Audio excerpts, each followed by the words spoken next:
welcome to Defcon 3. I'm KT McFarland. I'm here at the Republican Convention in Cleveland, and joining me is the former Deputy Assistant Secretary of the Army, Van Hipp. He's a foreign policy, national security, military analyst. So thanks so much for joining us. You know, Van, as we've been here in Cleveland, NATO has had a lot of issues. We've seen earlier this week, an aborted coup attempt against the leader of Turkey, President Erdogan. But it brings into question, Turkey's a NATO ally. We have U.S. military troops in Turkey. Are they at any kind of jeopardy, or what happens to NATO? Well, you know, and I think what we saw happen last week, KT, caught this administration and our State Department completely flat-footed. This situation in Turkey had been festering for a long time, but it just shows you how asleep the Obama administration has been, and the fact that we really don't have a foreign policy. The situation in Turkey really concerns me, and let me tell you why.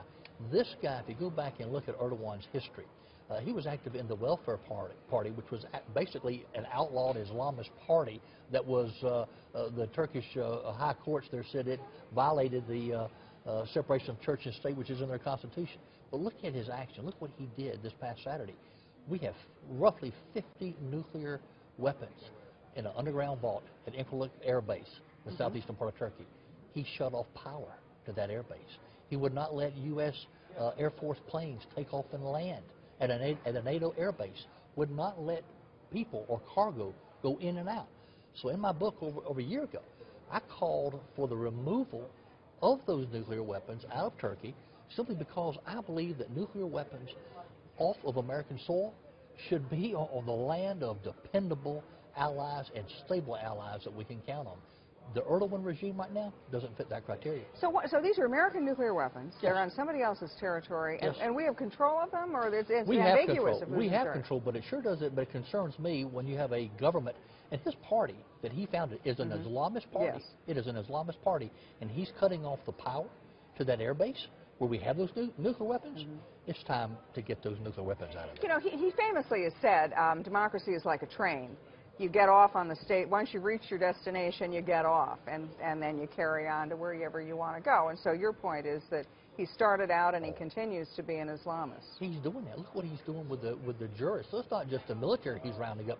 He tried this several years ago to fire the jurists there, bringing his own Erdogan loyalists as judges.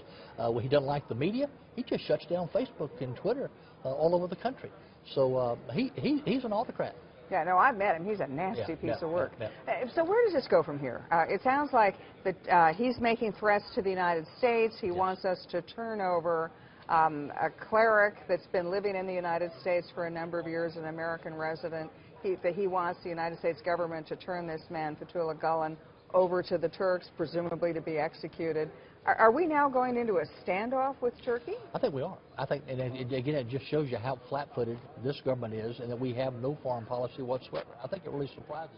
And don't forget, it was this government in Turkey that tipped the Iranians off on Iranian scientists who were trying to let the Israelis know what was going on with the nuclear program there in Iran.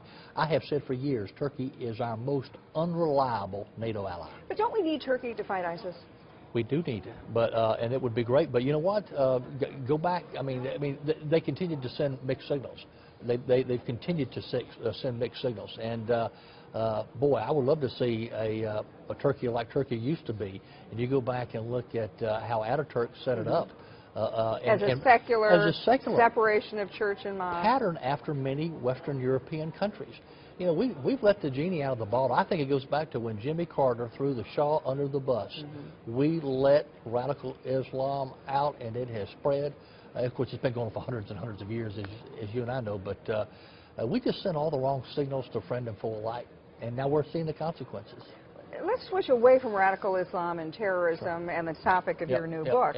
And talk about Northern Europe and the northern part of the NATO alliance. We have three very small and relatively new members of NATO: Estonia, Latvia, Lithuania. They're called the Baltics. I was there last month. They're very concerned that there's a Russian crisis in the making, that Russia's having snap military exercises on their borders. They cannot defend themselves by themselves. And so what do you think potentially happens maybe even this summer? Is there a crisis looming where Putin tries to do to our NATO allies, Estonia and Latvia and Lithuania, what he did to Ukraine? Not a NATO ally, but what he did to Ukraine last year. I wouldn't be surprised. And again, it goes back to sending the wrong message. I've said for a long time, Putin is just an old KGB agent posing as the president of Russia. And all he understands is strength. This is the guy that George Bush said, I looked into his eyes and saw his soul. I mean, this guy, all he understands is strength. Katie, go back and look at the timeline last year. Obama went to Brussels. The country of Georgia had been on a pathway to NATO membership since 2005. That had been the official policy of the United States to support Georgia's membership in NATO. What happened? He goes to Brussels and says Georgia is no longer on a current pathway to membership. That's when Putin began to take so much of many of those actions in the Crimea. Go back and look at the timeline.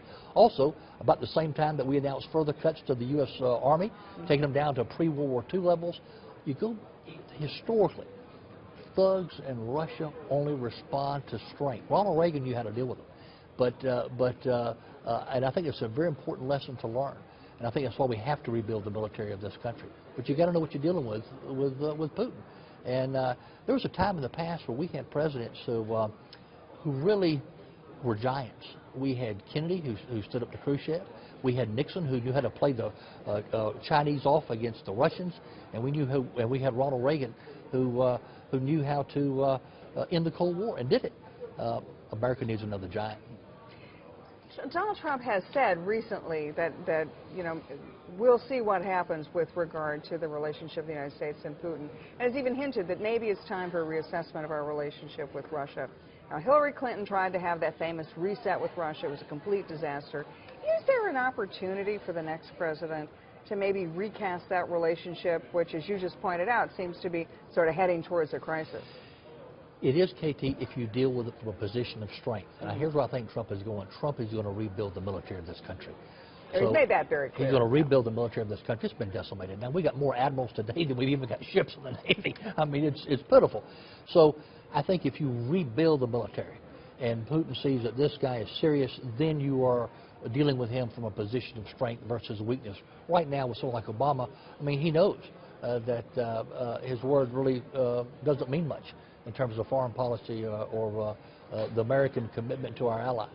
Do you think that, as in the waning months of the Obama administration, that Putin and others, but Putin particularly, is going to take advantage of a lame duck president the same way other countries, Russia, then the Soviet Union, or Afghanistan, or Iran, or China, took advantage of Jimmy Carter, another weak president in the waning days of his presidency? I think he will. He has seen this president as having a lack of foreign policy, a lack of strategy, as someone who really backs down to Putin almost every time. So I think Obama is really going to be tested these last few months of his presidency by Putin. I would fully expect that. Just with looking at the Putin mentality the way it is, I would fully expect that. Now, tonight, Donald Trump is going to be giving his acceptance speech at the convention. Word is he's going to have a lot about foreign policy, national security, making America safe. As you look at, you just mentioned Ronald Reagan, and you mentioned Nixon, you mentioned Kennedy. What kind of a President Trump, what kind of a foreign policy, national security would he have? Now, you said he'd rebuild the military, but what other things might we look forward to? Well, secure the borders of this country. And, I go back, I think that's what propelled him to the Republican nomination, KT. We had a law, the 2000 Secure Fence Act, that Duncan Hunter, who I supported for president back in 2008, got passed through, and Congressman King, it's been the law of the land. And neither George W. Bush nor Barack Obama enforced the law nor funded the law. And I think had we done that, we would have secured the borders of this country. Donald Trump would probably not even be the nominee of the Republican Party today.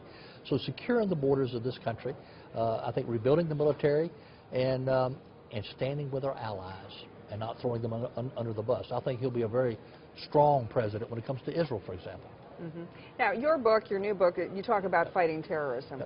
How would a Trump administration do fighting terrorism, and how do you do it differently than either Bush or Obama?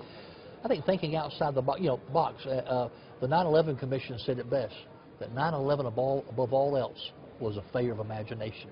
We're always responding to that last attack rather than thinking outside the box to prevent the next one. I would see, and I moderated a couple of his town halls on foreign policy and national security. I've had discussions with Senator Sessions. I think, for example, I would look to Donald Trump to harness the power of social media to turn the tables on the Islamists. We haven't done a good job of that. They have been killing us on social media. Always a step There's so many ahead. things we can do, KT, that we're not doing on social media. Case in point, a friend of a friend's daughter was hiding in the bushes during Anders Breivik attack in Norway where those 68 kids were killed. Yeah. She could hear him breathing. That's how close she was. But she had her iPhone. She was able to get a tweet out to tell the locals where they were, what's going on, come help us. The locals were able to get there before law enforcement got there. That's the power of social media. We need to harness that. And there's a way we can do it. I talk about a true situational awareness hotline, completely separate from 911, where you see suspicious activity on Facebook, Twitter, you could text it in real time to a national terrorism database. We could compare it to what we've got. We could maybe prevent or thwart a terrorist attack. And we could certainly improve situational awareness during a terrorist attack. So what you're saying is crowdsourcing security. Huh? Crowdsourcing security. Absolutely. Absolutely. I mean, go back to the Boston massacre, what happened there.